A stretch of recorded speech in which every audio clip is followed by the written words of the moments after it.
एक मोठी बातमी राज ठाकरेंच्या भेटीसाठी संजय राऊत सध्या शिवतीर्थ या राज ठाकरेंच्या निवासस्थानी पोहोचलेले आहेत। दादरच्या छत्रपती शिवाजी महाराज पार्क परिसरात असलेल्या शिवतीर्थ हे राज ठाकरेंचं निवासस्थान। या निवासस्थानी आता खासदार संजय राऊत, ठाकरेंच्या शिवसेनेचे राज्यसभेचे खासदार संजय राऊत पोहोचलेले आहेत। खरं तर आज ठाकरेंची शिवसेना आणि राज ठाकरेंची महाराष्ट्र नवनिर्माण सेना यांच्या संयुक्त वचननाम्याचं प्रकाशन केलं जाणार आहे आणि त्यापूर्वी या भेटीगाठी होत आहेत। खरं तर राज ठाकरेंच्या शिवतीर्थ या निवासस्थानी एकटे संजय राऊत नव्हे तर त्यांच्या आधी मनसेचे नेते गेल्याची सुद्धा माहिती आहे। बाळा नांदगावकर पोहोचलेले आहेत, संदीप देशपांडे पोहोचलेले आहेत आणि आता संजय राऊत सुद्धा पोहोचलेले आहेत। त्यामुळे वचननाम्याच्या प्रकाशनाच्या पूर्वीची ही भेट अत्यंत महत्त्वाची मानली जाते। वचननाम्यासंदर्भात अर्थात काही चर्चा होण्याची शक्यता ती स्वाभाविकपणे वर्तवली जाते। खासदार संजय राऊत हे आता राज ठाकरेंच्या शिवतीर्थ या निवासस्थानी पोहोचलेले आहेत। आपण ही दृश्य पाहतो ज्यावेळी संजय राऊत त्या ठिकाणी पोहोचले। आपले प्रतिनिधी संजय राऊत फोन लाईनवरून आपले प्रतिनिधी आपल्यासोबत जोडले गेलेले आहेत। संजय राऊत सध्या राज ठाकरेंच्या निवासस्थानी पोहोचलेत। प्रतिनिधी श्रेयस सावंत आपल्यासोबत फोन लाईनवरून जोडले गेलेले आहेत। अधिकचे तपशील त्यांच्याकडून घेऊया। श्रेयस,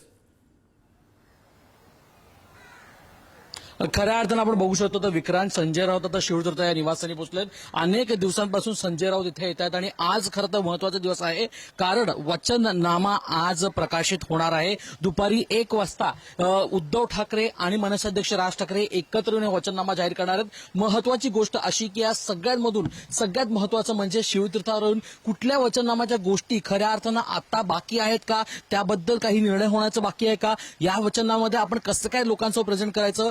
एकंदर पाहायला गेलं ठाकरे बंधूंच्या एकत्र आल्यानंतर हा वचननामा हा सर्वात जास्त महत्त्वाचा आहे महापालिका निवडणुकीसाठी। आपण दाखवलेलं पुढारीच्या प्रेक्षकांना की वचननाम्यामध्ये काय काय गोष्टी असू शकतात, त्याचं एक छोटंसं ट्रेलर सुद्धा अमित ठाकरे यांनी दाखवलेलं। मात्र आता संजय राऊत इथे आल्यानंतर इकडे मनसे नेते संदीप देशपांडे सुद्धा आहेत, इकडे मनसे नेते बाळा नांदगावकर सुद्धा आहेत, मनसे अध्यक्ष राज ठाकरे सुद्धा आहेत आणि आता संजय राऊत यांचे इकडे येणं हे खूप अर्थी महत्त्वाचं आहे। जी बैठक आहे ती शेवटची बैठक आहे का, आणि या भेटीकडे सगळ्यांचं लक्ष लागलंय। शिवतीर्थ हे निवासस्थान मनसे अध्यक्ष राज ठाकरेंचं, जिकडे आता संजय राऊत दाखल झाले आहेत। संजय राऊत इथूनच सेना भवनात जाणार आहेत। दुपारी 1 वाजता दरम्यान ही मोठी पत्रकार परिषद किंवा ज्याला आपण वचननामा जाहीर करणं म्हणू, तो वचननामा जाहीर पक्षप्रमुख उद्धव ठाकरे आणि मनसे अध्यक्ष राज ठाकरे एकत्र येऊन करणार आहेत आणि त्यासाठी ही भेट महत्त्वाची आहे। विक्रांत, एकंदर पाहायला गेलं तर या वचननामाचं काम संपूर्ण जे होतं ते अमित ठाकरे, आदित्य ठाकरे, साईनाथ दुर्गे आणि संदीप देशपांडे यांच्या सगळ्या टीमनी केलेलं आहे। त्यासोबत आपण बघू शकतो